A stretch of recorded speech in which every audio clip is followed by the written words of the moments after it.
you approach problems. Okay, I was talking to some people this morning about how to get auto shop back in the schools when the schools can't afford it. And I suggest we get a retired mechanic to do it in his garage.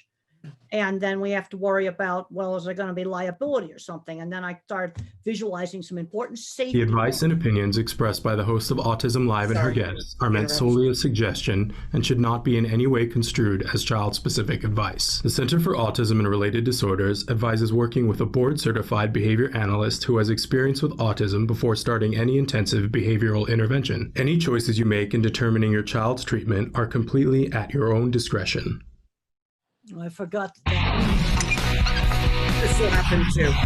Then we'll be back.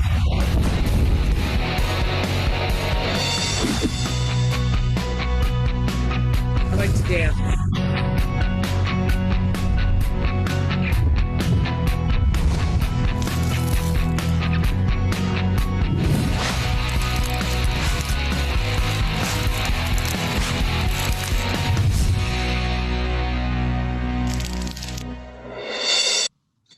Good morning and welcome to this very special edition of Autism Live.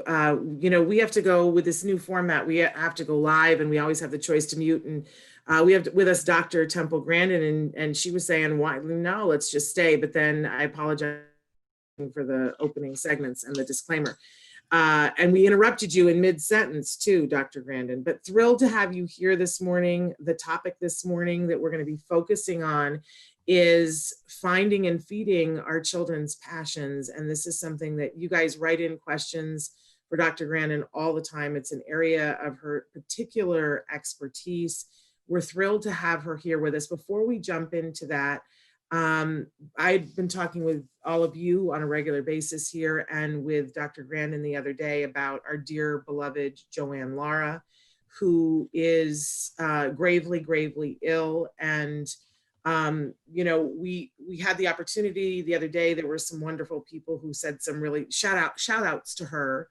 And I asked Temple if there was anything that she would like to say to Joanne, because she's had the opportunity to work with Joanne on a couple of different things. And you kicked off her passion project when she started Autism Works Now. She asked Temple to come, and the kickoff event was called Temple Grandin and Friends. And Temple came and gave such an incredible speech at the Nokia Theater. And there were so many amazing dignitaries there. And it was just like the perfect beginning. And we all had t-shirts that said, "I'm friends with Dr. Temple Grandin." It was such a big, big event that started this movement towards getting employment for individuals with autism. But Temple, is there anything that you would like to say? Well, I'd just like to say that she was somebody that got things done. I really liked the glorious pie truck, because I think a lot of things that are going to work are going to be more local things done in the neighborhood. I'm going to be doing a talk to judges, and a lot of kids get in trouble. And people ask me all the time, how did I get interested in the cattle industry? I was exposed to it when I was 15, when I went to my aunt's ranch. We're supposed to be working on developing kids' passions. I think in a lot of cases, kids are not getting exposed to enough stuff to figure out their passions, because the schools have taken out auto shop and welding and art and cooking and sewing and drafting and all of these kinds of classes.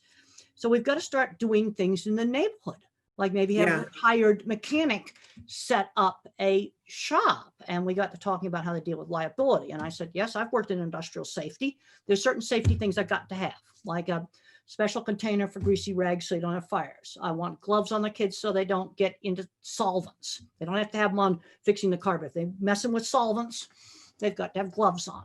Yeah, there's a few safety things. I want to do those. But we need to figure out how to just do things in the neighborhood. And something like the glorious pie truck, that's an example of something that was done in the neighborhood, very creative, and it wasn't that expensive to start, and it can slowly grow.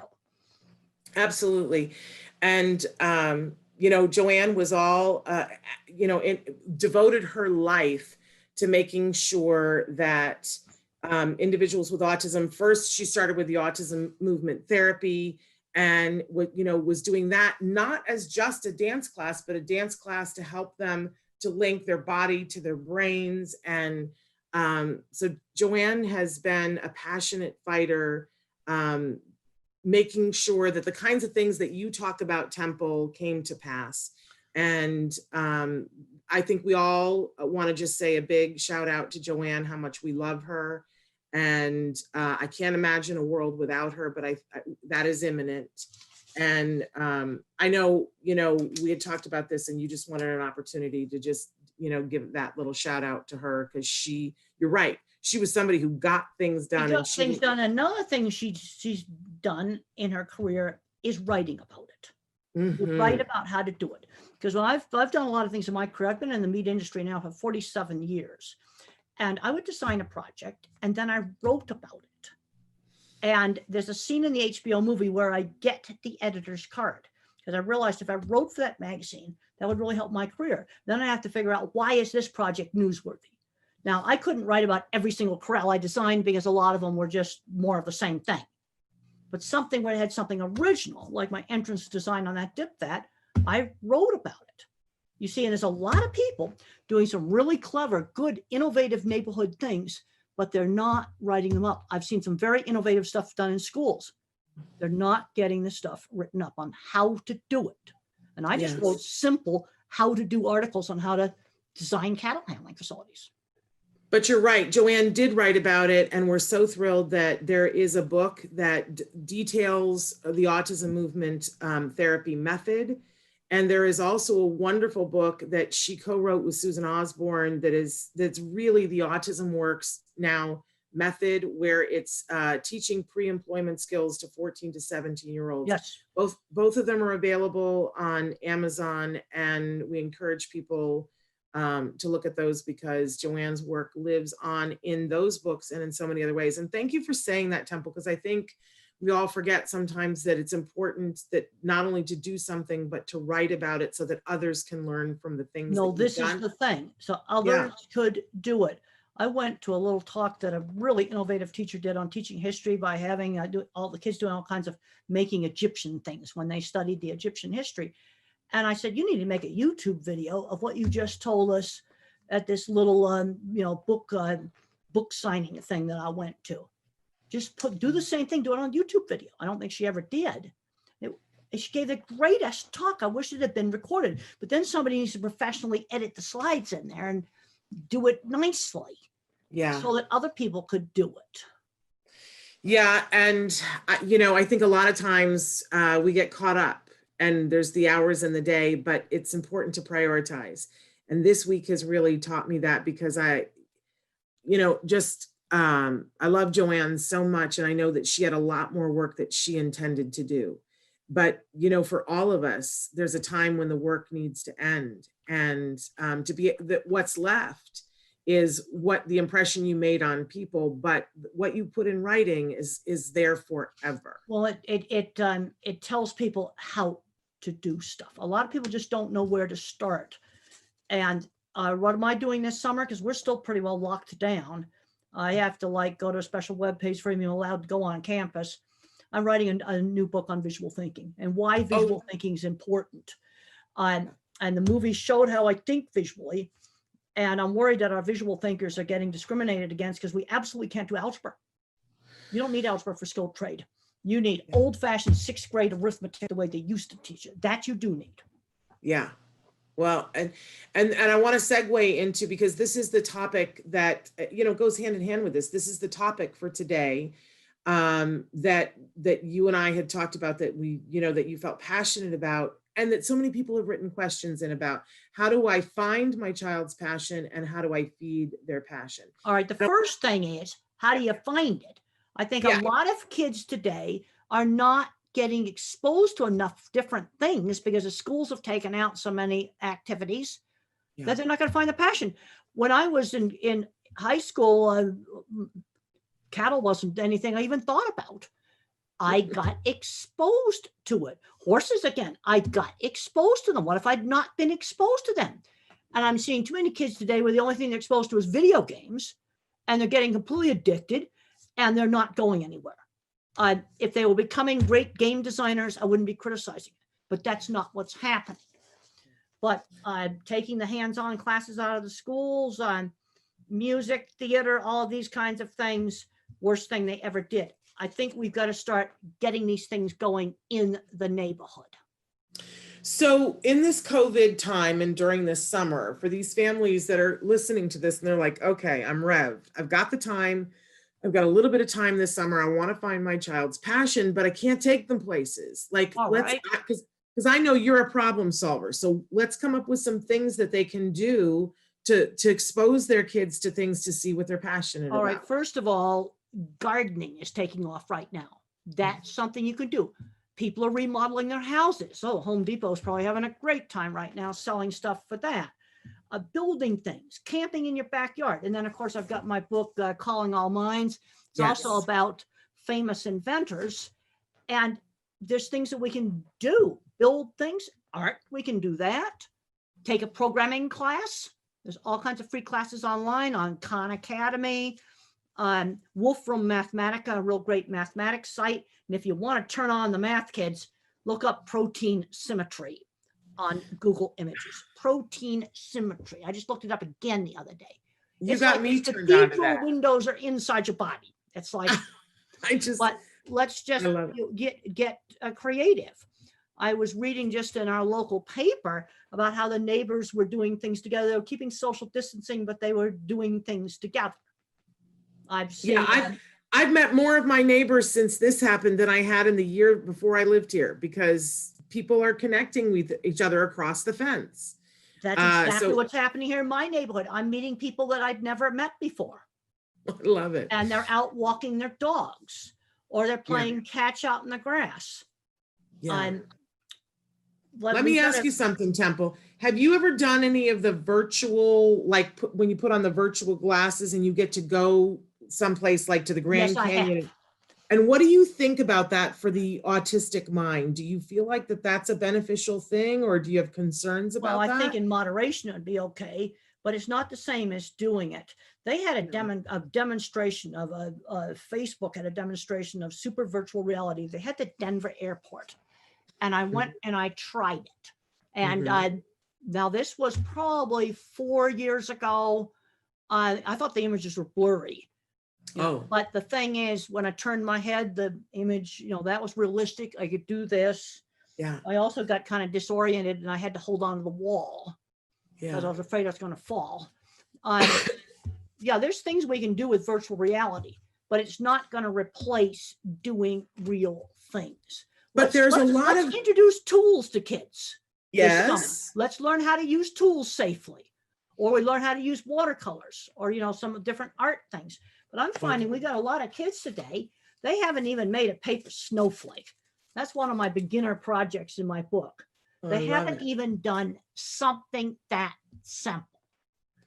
I love that. Hold the book up again and tell us where we can get it. Well, Amazon's got it. It also comes in a paperback version that's a bright yellow. It's the same book, except it's bright yellow. It also has patents in it and talks about famous inventors. So you learn about how people patent things.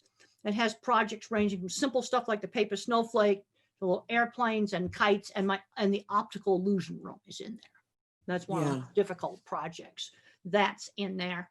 But let's get kids building things. How about learning cooking? Oh my gosh. Do something like that. We need cooking happening this summer, that's for sure. Well, let's do that. Let's learn all the life skills on that's the kind of stuff that they need to be doing. There's a lot of stuff you can do. I don't know if you've seen, because every year we put out a toy guide to recommend things, and there's a company, and of course I can't think what their name is right now. I'm going to Google it and find it, but they put out STEAM kits that they're basically erector sets that are for us to build a specific thing each month, and it comes in the mail. And the kids get it, and they've got these beautiful guides, but it has everything they need to build a Ferris wheel or build. They're really cool kits. I don't know if that's you've seen cool, but then again, I want them building something from scratch too. We made all kinds of stuff from scratch, and just scraps of wood, nails. When I was in second grade, I was cutting coat hangers with a pair of pliers. I was not allowed to use a saw in second grade, but I was using screwdriver, hammer, and pliers, scissors. And what were you building? Well, were you one of the building things with a I was coat doing hanger? with coat hangers is I wanted to make a, and it's in the Calling All Minds book, a parachute that when I threw my little parachute up in the air that was made with a scarf, it wouldn't open. So I made these spreader bars like this out of bent coat hanger with bent ends. I could barely cut it, and I had to make a dent and then do this. And I made the spreader bar just right. And you know what's interesting? I have found patents of spreader bar things for real parachutes. But I was doing this when I was like in second grade to Temple, make, and that project's in the book, and I just did it by myself. Nobody helped me. This was something I just figured out on my own. And I'd make a different design, then I'd chuck it up in the air. And when we did the book, we recreated that. And some of my little projects weren't as easy to recreate as I thought they were going to be. You know, kids need to learn to tinker, but let's just start doing things. But, you know, part of the other thing, you know, because we said finding the passion, but then feeding it. And one of the things that I want to spend a couple of minutes talking about is that your mother, when you were in second grade and deciding to cut coat hangers, didn't say to you, let's not do that. Now saw wasn't allowed and knives were not allowed. There was some rules. I could use the pliers. But you were cutting the wire. Hammer, the screwdriver, and nails. Screws. And I got to tell you that when my son was 3, he sat underneath, I don't know how, well, first he started taking apart flashlights, and anytime there was a flashlight or a remote control anywhere, he would take it apart. And I would take it away from him because we needed the flashlights and we needed the remote controls. Then he got a screwdriver and he sat underneath the dining room table and was taking it apart. And because I didn't know you then, was like, no, and hid the screwdriver. Now I wished I. No, what we would do now, let's get some screws from the hardware store, screwdriver. Let's get him a Phillips too. So he learns there's a Phillips screwdriver and a regular screwdriver. And by the time I got to third grade, I had a little egg beater drill like this. Yes. And some tools, and he can start to screw things together, do stuff with bolts. Yeah. Well, now he's 17. He's not going to try to eat them or something. Right. Now my son is 17 and he's on his competitive robotics team, and he's got an outlet for that. And he went to his local maker site for a couple of years and learned how to do CNC, and we fed the passion that way. But when he was little, I didn't realize that I needed to be, he wanted to take apart the vacuum cleaner. No, let's get him some old vacuum cleaners that are his that he can take apart. In other words, and they have to be unplugged. There's a very strict rule about that. Because I was taught, you never hit anybody with a hammer. I was taught how to use tools safely. The only thing you hit with a hammer is a board or a nail. Yeah. That's the rules. But we have kids growing up today that don't use tools. So how are they going to know they like tools if they never use them? Yeah. I think Legos are great, but I think when you're 16, you ought to be building with some other things too. You could combine Legos into other things that you make. How do you think you start that? Like, let's say that you got a 5-year-old kid, because I think part of the problem is, Temple, that I wasn't really raised to know how to use tools, and neither was my husband. So if we don't really know how to use the tools, what do you think is a safe way to start with our little one? It's a thing called a play school workbench. You start with that at 2. And have like giant plastic wrenches that can do bolts with heads that big. Play school. Wonderful. It's totally safe. And you get those toys. So that introduces the idea of tools. Now, another thing, let's say you have a kid that's a math kid and he's in 4th grade and he's doing baby math and he's bored, and nobody thought to introduce programming. Yeah. You've got Scratch programming for kids. It's free. You can go, you want to find out how Minecraft works, then learn to program in JavaScript. You can buy a book really inexpensively on Amazon. I have looked them up. Well, that leads me into a question that you got to expose them. You got to expose them. Well, that leads me to a question that I wanted to ask, because a dear friend of ours wrote it in from Autism Will Not Define My Son. She says, "Hi, Temple. My son is 10, nonverbal, but almost there. He is excelling at school in math, and he seems to really like it. She says, math was my worst subject in school, so I'm not sure where or how to guide him, especially as he grows older. What things? Harder math? There she goes. But she says, this crazy verbal math they have now. Get the old-fashioned math books that are just all numbers, not this weird verbal stuff they have now. Old-fashioned math books. Dig them out of the attic somewhere. He'll probably Okay. eat them right up. I don't 'Cause she's- understand. Algebra book, I use that for doorstop. But you give it to some other kid, Yeah. it can open a Okay. gigantic door. But you Okay. don't know until you expose. Okay. That's the thing. So, because she says, what can I do to help increase his math skills and keep him excited about it? But mom's admitting that, like, this is me too. I got to be She doesn't honest. have to know anything about math. Take him to the Wolfram Mathematica site.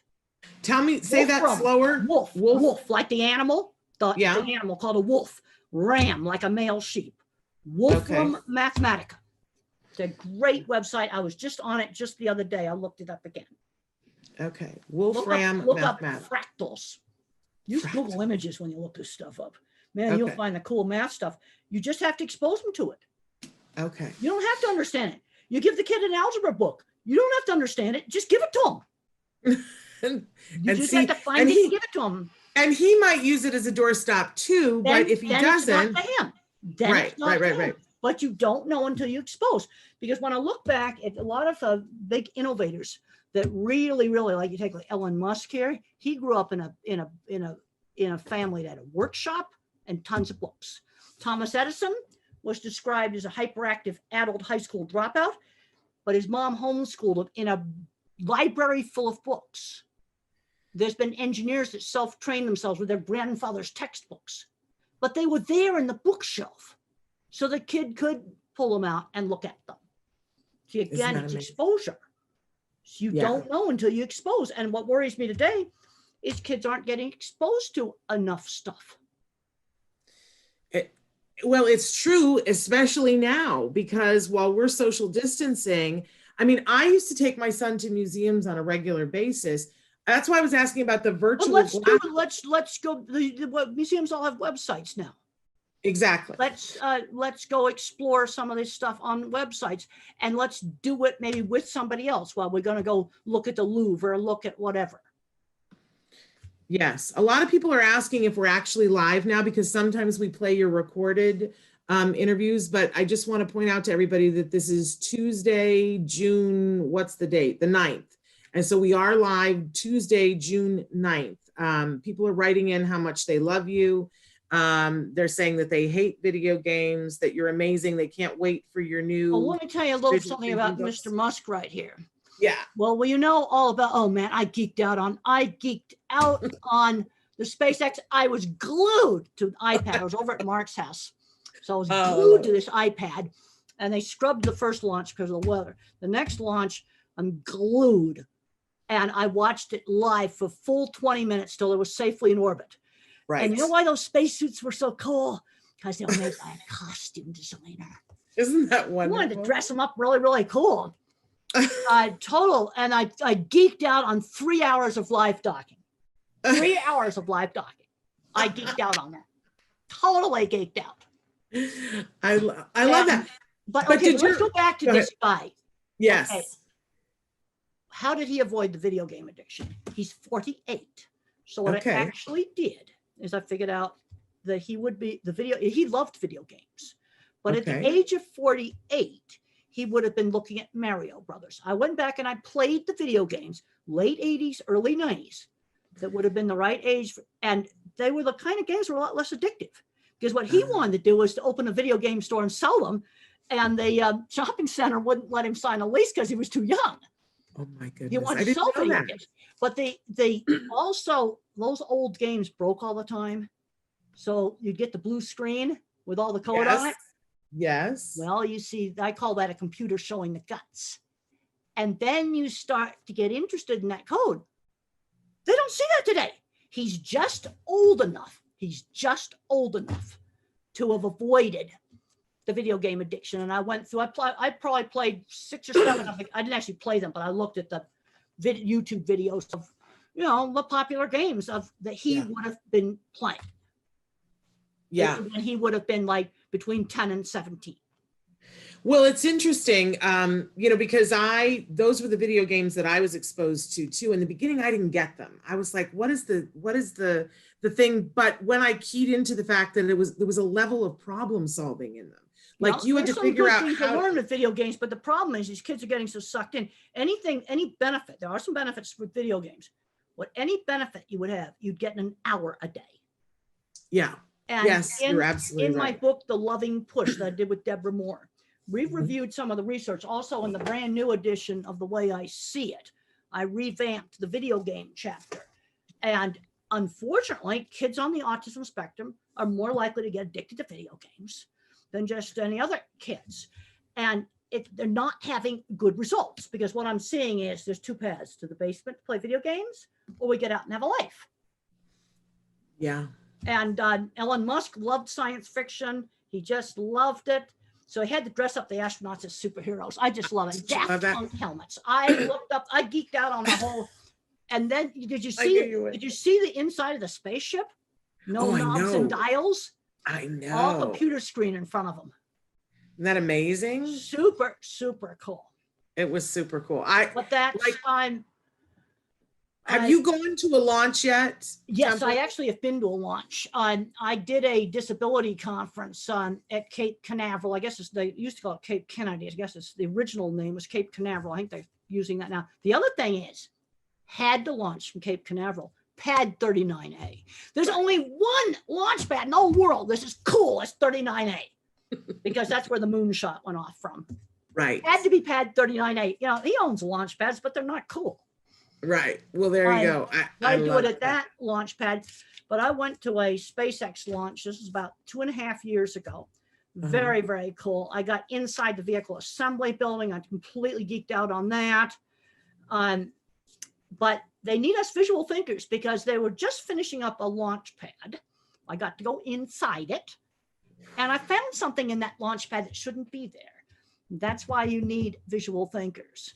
What did you find? 7 o'clock in the morning, and you know what I found in the launch pad? I watched a raccoon come out of it and waddle down the steps off into the bushes. Stop. And the first thing I thought is, what have you been chewing? And I said, did you see that raccoon? He overnighted inside the base of your launch pad with their equipment. What did they say? Well, you better make sure he hasn't chewed stuff. I'll tell you what he'll chew. He'll chew tool handles. Okay, that'd just be annoying, because you're going to chew the stuff you've touched. But if there's some wiring in some box in there and you've left it open that you've touched a lot, he may have chewed that. And you need to inspect that really carefully. See, this is why the mathematical engineers need the visual thinkers. Of Because a course. mathematician, they won't see the raccoon, but he could cause a mission to screw up. Oh, And for heaven's sake, it was the total geek fest. I got very emotional. I stood in front of the vehicle assembly building. I was crying, and I was like crying for happiness during the, I'm so glad Elon Musk managed to pull that off. That was just the coolest thing. And I was nail biting the whole way, just like, because, don't have anything go wrong. And then that night I found a cell phone video someone had taken to Elon Musk, and he's in the control room at Cape Canaveral, and he's glued to the window. Then he bends over and he's like doing this to the computer while I'm looking for stage separation. Right. So once they're safely in orbit, they can relax. But I was nail biting the whole way. We were too, and we were emotional, and people are writing in saying that they were emotional. It's a new era. But the thing that killed me, did you watch on the live feed? Because there were all the things that were happening at the same time, but there was the piece that was going to land on that's the first booster. Right. And then they were like, it's coming, and you could see it coming, and you could see it slowing down. And they had the shot on the boat, on the drone. And then all of a sudden everything blipped out. And then I think you see those cameras, something may have burned up, or, you don't. Yeah. But it was like David Copperfield. He landed those things. And when I went to Cape Canaveral 2.5 years ago, one of those boosters was on the lawn, just dumped on the lawn in front of an airplane hangar. We went by it, because they have to let it cool for 3 days. And then it's everybody out of the office to clean all the junk off of it. That's amazing. Well, it was so exciting, and we geeked out on it too. But the whole time I was like, Temple's got to be loving this. Well, the thing that amazed me is that then he showed them there was, and I've seen those land before, that when it was falling, like maybe at this angle, and then the computer would start to write the rocket like this, and then it would go down. But then And it I blipped watched it out through- for a second and then it was there and I wanted to see it land, but we didn't get to see it land. I don't know. Now, I don't think anybody was deliberately trying to. No, I think I don't think they were They either. glitched out. You've got an awful lot of stuff going on there. The camera may have fried. Yeah, it might have, That's but it was possible, like a too. David Copperfield trick. I love talking No, about it's not a something- trick. They're actually landing them. And the thing that's so cool is because a 1950s rocket, that's how they land.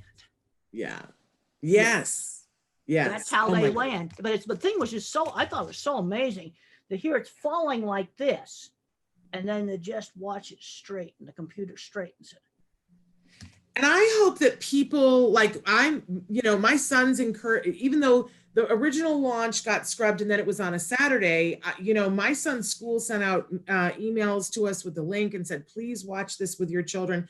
And I hope that everybody gathered their kids around to watch it. That's what happened to me when I was a kid. My dad woke us up in the middle of the night to watch the moon landing. And I was just like 6 years old. But that's part of what we do to find our kids' passions, But you because see, this gets back to exposing them to this stuff. I remember as a little kid, we had one of the first TVs in the neighborhood and watching Queen Elizabeth's coronation. I didn't really understand why it was important, but it was important. I mean, it was kind of fuzzy, black and white. I remember watching that. And that had to have made an impression on you, I on remember something to be exposed to. So I hope that people are watching things like the launch and the docking and things like that with their kids, because that's exposure. Now, we did have a couple of questions that came in specifically about workforce, and I know this is a really important topic for you. Somebody says, how do you introduce the workforce to someone who's a runner? He's an eloper, escaper. Do you have any suggestions? Okay, so how I could use them in the workplace? Well, how you would first begin to expose the concept of working. Well, first of all, I got to find out, I don't even know how old the kid is. You see, I have to have more information, age, Yes. and then start to find out, well, how's he doing in school? What are the good subjects? What are the bad subjects? I'm not going to do a quantum mechanics where you need linear algebra. Okay, I can tell you how to find the paper. You got a little math head. You want to design the next generation of computers? You type in linear algebra, quantum computing. I have found the paper. I have looked at it and I understand it. Linear algebra, quantum computing. Okay. There's going to be a kid where you show him that paper, he's going to take off. I'll use it for scratch paper because I don't understand it. There you go. Well, I don't This is where understand any of it. different minds can do different things. So I need to learn more about him, what kind of skills he might have. There's a lot of nonverbal people that there's some that I've talked about this before that can type independently and they write beautifully. Yeah. I think people also need to remember too that when people are runners and escape, there's a reason why. And if you work with people to figure That's out right. why they're running and what they're running from or what they're running to, then you're able to have a much better Well, that's control. right. Then you got to figure out, well, when does he do it? You see, what Yeah. I've learned on trying to troubleshoot things, that's the engineering term for diagnosis. We're not supposed to diagnose anything, so we're going to be engineers. We're going to troubleshoot stuff. But I find all the time, and I'm right now just wrote another chapter from my new book I'm working on picture thinking. I don't know how many meetings I get asked by teachers, what do I do about autistic kids in the classroom? What do I do with my berserk horse or my crazy dog? Now, these are real questions I've been asked. There is no way I can answer that. What did the crazy dog do? Happy jumping on people or biting them? Right. Well, right. then the visual mind, I start to think of specific examples of a nasty dog or a happy dog. And the happy dog's on my lap or it's jumping on me. Yeah. Can And you then come I and have fix? to ask, Can you come and fix what? my dog, Temple? Well, first of all, I have to know what they did wrong or what they did. I have don't have enough information to Yes. answer that question. I get it. That's the problem. I have a dog that's a rescue that she has issues from before. We've been to a behaviorist with her. What does she do? She's fine with us, but she thinks that she has to defend us from everything and anything else in the world, whether it's a fly or the UPS truck going by a mile away. And she's totally fine with us. I could stick my hand in her mouth. She would never bite me, but she can't be around other people. And now I need for her to be around another dog, and we're working very slow to do that. But I've adopted one of Joanne's dogs. That's the sweetest little puppy. He's here in the room with me for the show, but I need for this dog to get along, and we're going very slow. But if you want to come by, the thing I always ask when parents ask me whether their kid's at the right school or whatever, the first question I always ask is the child making progress? Are you making progress with the dog? We are making progress. You're making progress, and you're doing something right if you're making progress. Okay, all good. I'm sorry I sidelined about my dog. No, but the thing is, it's the same sort of troubleshooting, but you don't know the kid can do that math unless you expose them to that book. That's true. That's true. And what I think happened with a lot of the math classes today is the verbal thinkers are, in a verbalized math, where some of these math heads just need the numbers. They need the old-fashioned books. Yeah. I've only got you for 10 more minutes, and I know they're going to just like hate me if I don't start addressing some of these questions, but, and it just jumped, and I hate it when it does that. But Tony had written in, let me see if I can find it, Tony, what you said. Okay. Hi, I am autistic and happy. Hi, Dr. Grandin. As you know, in order to develop skills better, people need to accept criticism and flexibility. In your experience, how do you manage it? And he says, take care and stay safe. Cheers, Anthony. Well, I had a boss, there's that scene in the movie where the boss slammed down the deodorant and said, you stink, use it. That happened. Another time, my first job, I criticized some welding, and I said it looked like pigeon doo-doo.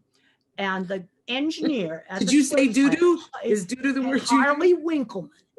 I'll tell you, he did exactly the right thing. He pulled me into his office in private, and very quietly told me that was not appropriate language. I had to apologize for that.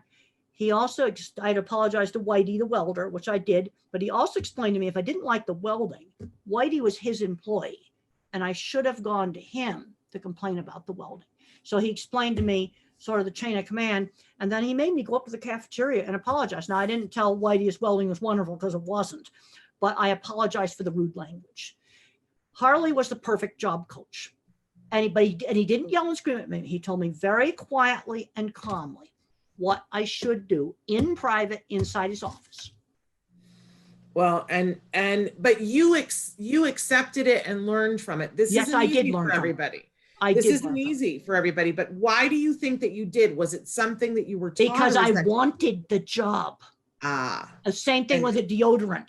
I wanted the job. There were some things where I had to change. And one of the things that has to change is hygiene. There's that if you want purple hair, fine, but you cannot be a slob. I'm going to say this because I've learned this from Joanne Lauren. We keep coming back to her, but Joanne has been so passionate from minute one about that all kids deserve the right to work. And yes, I would agree with that. Kids deserve, her phrase was, they all deserve a seat at the table. But I watched, when I first met Joanne, I thought, well, there's probably some people who don't want to work. And I've watched as she has helped individuals that I thought were too impacted to work. And the passion, once they have a job and they understand the parameters, they fight to keep that job. But not everybody has that opportunity, Dr. Grandin. And like, how do we give them that first work experience so that they see, ooh, when I work, I have you've accomplished something. Now, the thing is, my mind doesn't work. And see, verbal thinking, you tend to overgeneralize. Okay. You see, picture thinking, I think of, here's a specific example. Okay, a nonverbal person. I'll tell you, this is a specific example. This is a real person. About 2 years ago, I went to visit a very, very progressive program.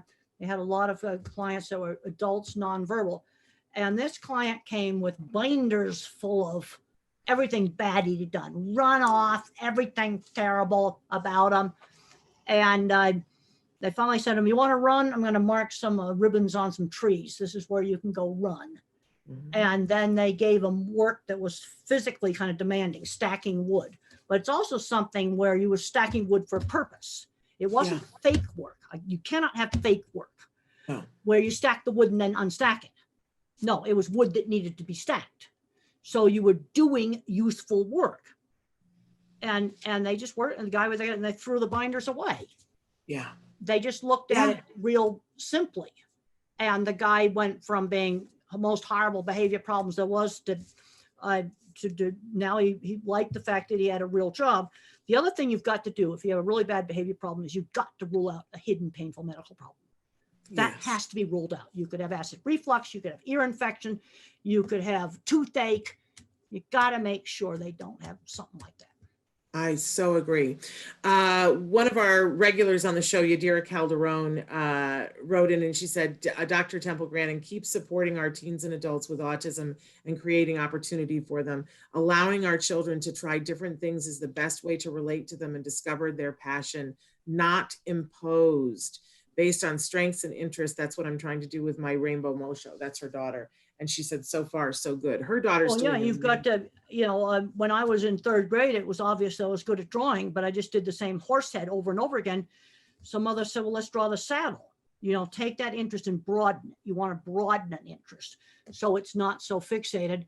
And she introduced other media, watercolors, and they're just little kids' paints. But you have a whole book written on the idea of pushing our kids. Well, another thing that mother did, because my sister loved theater, is that she put on plays in the neighborhood in the summer.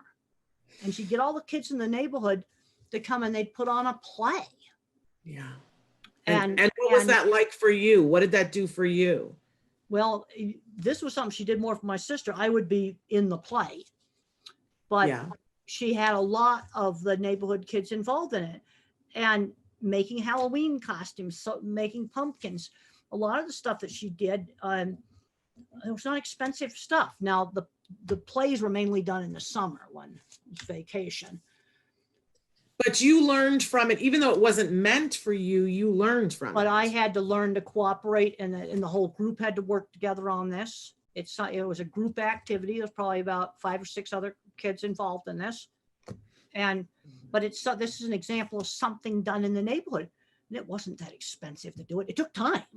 Yeah. It took time. And your mom was working, she was doing a lot and had a lot of kids that she had to take care of, but she managed to do that. Well, and then you see, and now you've got people, but now the problem you've got with people at home is they're trying to juggle their job. I was just reading in Science and Nature on the career section. Okay, scientists at home, trying to get their work done. Now they can't do lab work at home, but they're writing and their statistics and things like that. And one of the things they've learned, a schedule. This is another thing from the space station, a schedule. You got to get up in the morning. Now there's 5 astronauts and 3 exercise machines on that station. So the schedule is going to have to rearranged, but everybody has to be at the midday meal. That's a rule on the space station. Yeah. They don't want them sort of sulking at opposite ends of the station. Yeah. Everybody eats at the midday meal. That's on the official NASA schedule. But they've got to put it on a schedule. That's been learned. There's been problems on space stations. Well, and there's a certain amount of stuff that's rules for respect, mutual respect, and they've learned that they have to do a ton of maintenance work on the station. They got to do their scientific experiments because 20 years ago on the Mir, they had problems. They let it get dirty, stuff broke on it. Part of the station broke, it could have killed them. They had to shut the door on one session and seal it off. Real mess. You see, then the people working in Antarctica, they've learned the same thing. People working on research ships that are out there, they've got to have a schedule, but they also schedule some alone time where that person can do, where the different astronauts, play the guitar. They've collected some instruments over the years, play the guitar or read a book or talk to their family. Now, I had promised you that I would let you go at 1:45 because I know you. Well, actually, I told Mark I was going to be late, so there we go. We can go a little bit longer. We'll be fine. All right, fabulous. I appreciate that. Okay, so going back to this whole idea of finding your kids' passion, and now we've said, you've got to give them opportunity, you've got to expose them to things, and you can't know until you know. I love our beautiful Spencer Hart, who was not talking, and her mother put Phantom of the Opera on just because it was on, and they discovered that Spencer is a beautiful, talented opera singer and has been to China, but you has wouldn't sung at the know White House. Unless you exposed. You see, this is exactly, the thing. And you sometimes don't know. This is what worries me today: is kids aren't getting. I mean, the reason I got exposed to the beef industry was when my mother got remarried when I was 14. That brought the ranch into the family. And if I had not gone to that ranch, I would not be in the cattle industry. It's that simple. That's a perfect example of strictly exposure. So you got to keep throwing darts at the wall and just expose. That's Right. But what are we looking for that tells us, okay, this is the passion? How, like, what kinds of things? Well, all right, let's just look at it really simple. It. Let's say you show a math kid the Wolfram Mathematica website and he just takes off in it. Okay. Or you dug that old algebra book out of the attic and he actually did it all, and you went and showed his work to the high school algebra teacher and he was amazed. There we go. It could be that simple. But a lot of things aren't going to be the thing. You might hand the algebra book and it becomes the doorstop. So I'm not going to handle the art kid the algebra book, because I've talked before about the different minds, and that's in my autistic brain book. This shows the science that there really is. Visual thinkers are object visualizers. Object visualizers. These are the art minds. These are also going to be the skilled trades, mechanical, machinery design, people I worked with in construction. Then you have the mathematicians, your computer programmers, the more mathematical parts of engineering. Then you've got word thinkers. Okay, I'm going to be doing talk with the judges group. They're all word thinkers. So I've got to try to explain to them what visual thinking is. And I'm not going to give the person who's totally into art the algebra book. Okay. And in the autistic brain book, I talk about careers, some of the different kinds of minds. I'm going to use a little bit of discretion, but you also got to figure out what classes is he good at. And a lot of the math kids are being taught baby math. So you have a kid's good at math, let's expose them to programming. Scratch programming for little kids, and then JavaScript. You want to learn how Minecraft works? Here's a book about how to do Minecraft. There you go. And you're going to quickly figure out what he is, or he's maybe going to be a word kid. So he's going to love the Harry Potter books. Yeah.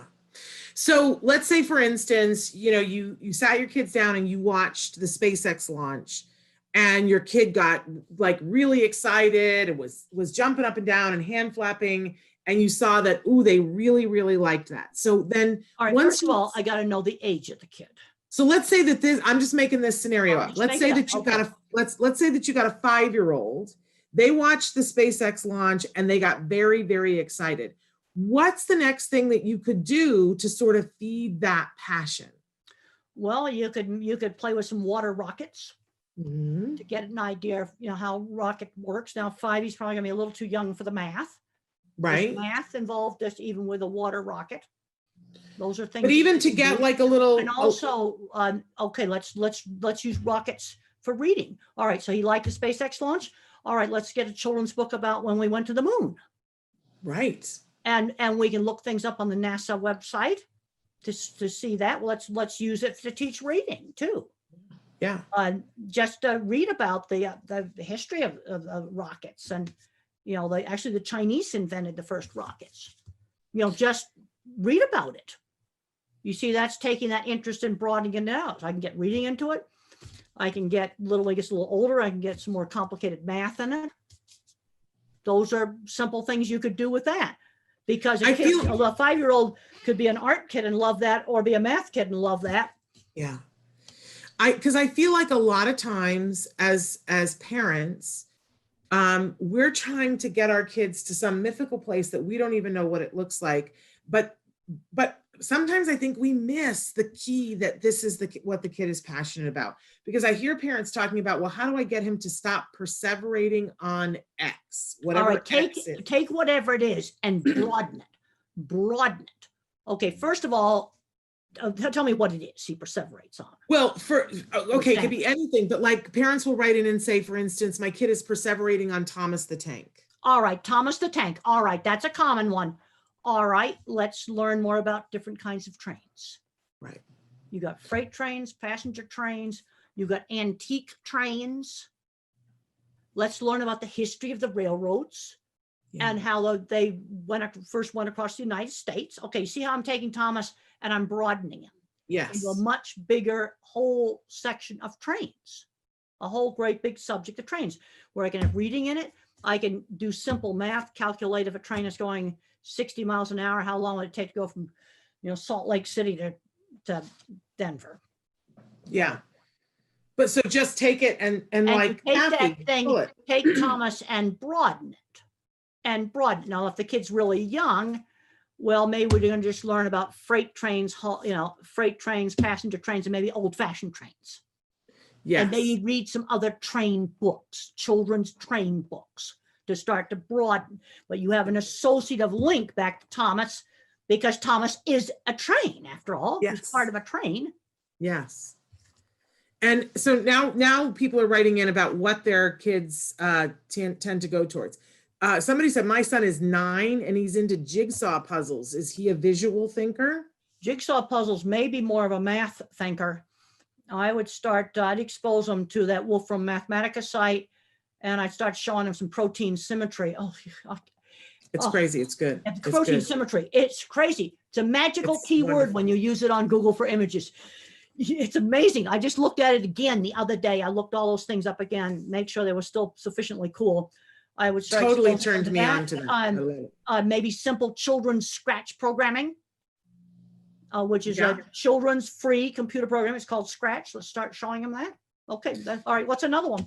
Okay, so another one, they say my son's special interest is Roblox, which is a game different from Minecraft, but he's also interested in Minecraft, and this one is very common for our kids, interested in the Titanic. All right, that's fine. Okay, the Minecraft, how old a kid is this? She does not say. Can you write back in, Lynn, and tell us how old your child is? Well, if he's really into Minecraft, if he's a math kid, I'm going to expose him to Java programming. Okay. Because that's what makes Minecraft work. Now, the Titanic, I want to learn a more, why is he interested in it? Because the first thing I got to do figure is this an art kid, a math kid, or a word kid? And the thing that's been learned now about the object visualizer, which is me, who absolutely cannot do algebra, and the visual spatial, who's the math kid. Lots of people are mediocre at both of these, but nobody's super good at either one. There's a paper called Trade-Offs. Super good object visualizer like me. Well, programming, I tried it, couldn't do it. So I want to learn a little bit more about this kid. What is it about the Titanic that interests him? Maybe he might be interested in deep sea diving technology to go look at the Titanic. Mom wrote back in and said he's 10 years old, Temple. He's 10 years old. Yeah. Well, if he's a math kid, I want to expose him to programming. He's old enough to learn. Let's expose him to some real JavaScript. Yeah. And you can get books on that. Another thing, there's a magic word to use in regular Google searches called forum. If you just type JavaScript into Google, you don't get much, but if you type in JavaScript forums, whatever thing you're interested in, maybe dinosaur forums, dog forums, I don't care what it is, but you type that magical word forum in a search, it will pull you up, some cool stuff you won't find otherwise. On the Titanic, I want to kind of, what is it that interests him? Do I take him kind of the engineering route? They're exploring the Titanic wreck. Okay, maybe someone was interested in the love story on, something on the Titanic. I want to learn a little bit more about it. If he's an art kid, well, let's do pictures of let's do pictures of the Titanic. All right, let's. If I'm an engineering mind, why did Titanic sink? There's engineering explanations for that. You see, you could go into, I could explore it from either an art way, more of an engineering way. There's a lot of different things. I could broaden that interest. I need to learn a little more about his favorite subject in school, because I'm not going to push the physics stuff if he's absolutely awful in math. Right. Crystal says, my son is 7 years old, does well in math, but is obsessed with trains and transit. And we see that a lot. Transportation is common. Trains and airplanes, you see the reason he likes to watch the movement. Well, I just talked about Thomas the Tank Engine. You're going to do the same things with trains and transit. Yeah. I love the kids who study, they know the whole New York City subway map, and they know the train schedule for the Boston Transit. It's like amazing. Another person says that my daughter is also a jigsaw puzzle whiz, but hates math and is nonverbal. She's nonverbal, but jigsaw puzzles, often pattern thinkers are really good at it, especially if they're good at a jigsaw puzzle that doesn't have a clear picture, that you're not creating a clear picture. So you're not like find the blue pieces that be the sky, or the green pieces that might be the grass. She hates math, but she's really good at jigsaw puzzles. But there's different kinds of math. You see, one of the reasons why I want to get you on the Wolfram Mathematica site is that it gets into the real true pattern thinking. Not this, I think what way they're doing with the math now, I don't understand what they're doing. The other problem we've got with some of the math now, I was taught to borrow in subtraction. And if I hadn't been allowed to mark the paper, there's no way I could do it. But then you have other kids where they do it in their head. Let them do it in their head. They don't think the same way. And now we're getting questions about, because we talked about the perseveration thing, you know, and you were asking like, what are they perseverating on? And we've got a young man who's 21 who perseverates on mom. Mom does not have custody of him, and he constantly repeats statements saying, And he wants to get back with mom. he says, And he's fully verbal or not? Well, he repeats the statements, mom is coming, but in fact, mom is not coming. Well, yeah, he wants her. You see, Yeah. that's just plain separation anxiety. Yeah. You know, that he wants her. Yeah. But it appears from what they've written that mom is not coming, is not able to come. And so that's really something for, you know, And going to it's take not some time. possible even to talk to her on the video or something. See, I don't know what the situation is. I don't know either. You know, and does he feel better if he has a picture of her? There you go. Yeah, I mean, let's just try to think of or a Yeah. card from her or something. Yeah. Somebody in my family used to have separation anxiety. And so a child, I mean, this is a 21-year-old, but they gave her a hanky from that person, and she could put it in her pocket and take it with her everywhere. And it made all the difference. Well, that's something simple to do. That's the kind of stuff I like to figure out. Maybe something like that could be done. Okay.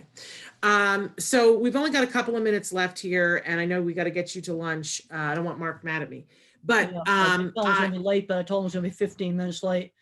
Okay. But so to wind this up, you know, so important that we expose our kids to as much as possible, and that we watch when they're exposed what excites them. And then, as you were saying, feed that passion by trying to find as many different ways to pull that passion out. Transportation is a very common thing that these kids like, but and some of it is watching the motion. You know, even now, like, I mean, I've been on airplanes. I still like to watch airplanes take off. Yeah. There's just something really cool about it. One of the things that I've enjoyed about getting to know you, Temple, is, you know, I just think passion is the funnest thing on the face of the planet. And it's so easy to see when you're passionate about something. It's just so easy to see. It's recognizable. And I love it when we get talking about the things that you geek out on, the space things, partially because I geek out on them too, but it's just so fun to see how passionate you are about it. And I wish that as autism parents, we would take that and look at our kids in that way. What you got to do is you got to broaden so that the fixation isn't so narrow. Let's learn about some different kinds of trains. Yes. So we do math with trains. We can do physics with trains. If the kid's more of a word kid, we can read about the history of the railroad. Yeah. Or the word kid. What I want for the autism community is to start to embrace that. And as you said, broaden it out, but to stop. I think a lot of parents are embarrassed when their 14-year-old kid is into a toy that is more appropriate for a 7-year-old. And I think, all right, but let's put, you know, Thomas is just one of the world of trains. Yes. All right, so let's start learning about Thomas's friends. Right. All the big friends. But let's see that as passion. Just remember, let's see that as passion. He dressed the astronauts as superheroes. He did. And when the costume designer was contacted to do it, he thought he was originally doing it for a movie, and they designed the spacesuits. Then they had to bring the engineers in to make it actually work. And you know what I got to see during the 3.5 hour doc? What? They had to they didn't show the astronauts putting the spacesuits on and off. They blanked out the video for that. And then when they were sleeping, the thing was just turned off. But when they got the spacesuits back on, one of them didn't quite hold the pressure quite right. And the controller was saying, now, did you see the white teeth on the zipper or the black teeth? You see, it was color coded. If it wasn't quite zipped up all the way, you could see this different colored teeth. And they said, yeah, we could see that, you know, it wasn't zipped up quite all the way. I didn't get to see that. Well, That's that super was cool. and they were discussing that. But they had to get the engineers to make them actually work. I love But it. he wanted them to be cool. That goes back to things in childhood. It absolutely does. And so Yeah. those things that our kids are passionate about, I think we need to embrace them. He wanted them to look cool, and the I regular agree. spacesuits don't look very cool. I love it. And basically, all Temple. those suits are for in case the cabin depressurizes. That's Exactly. for. We adore you, Temple. You are such a gift to all of us. I hope you have a wonderful lunch. And you know, I will share with We're having barbecue. Nice. I will share with our audience that you and I have talked about having you come back once a month to do this kind of thing on a different topic. And so we look forward to having you on in July, and we look forward to everybody being happier, healthier, and safer in July. But thank you so much for the time that you have spent with us here today. It's been just delightful. No, it was really good. And I just hope I get people to kind of think about things differently. Yes. Yes, and thank you for your wonderful words about Joanne. I will make sure that she gets to Well, hear that's those. good because, boy, she's someone who she's done a lot of things. We got to just get out and do stuff. Yes, yes, like Joanne. Everybody be like That's Joanne. right. That's right. All right, Temple, love you. Well, I guess it's time for me to sign off now. Yes. All right, you take care. Thank you so much. I sure will. All right, Great bye-bye. to talk to you. Okay. Thank right. you. Bye. Bye-bye. I want to say, wasn't that, I mean, it was just so much fun. And I'm sorry that, you know, I do send her the comments afterwards. So if you wrote something in, please know that I do send those to her, because a lot of you send in wonderful comments about how much you love her. And there just isn't time during the show to read all of them, but I do send them to her. So I want you guys to know that. Also, I want to let you know that tomorrow on the show, we have Evelyn Kung, autism expert Evelyn Kung will be here to answer your questions. On Thursday, we're having Yadira Calderon back because she was so amazing last Thursday. We want her to join us again. And on Friday, we are having Matt and Nava Asner from the Ed Asner Family Center join us. It will be me and Nancy for Let's Talk Autism with Shannon and Nancy, and Matt and Nava talking about things going on at the center. And we'll continue to update you about my dear friend Joanne Laura. Please, everyone, stay safe. I will see you tomorrow. Until then, give your kiddos a hug from me and one for you too. Bye-bye for now.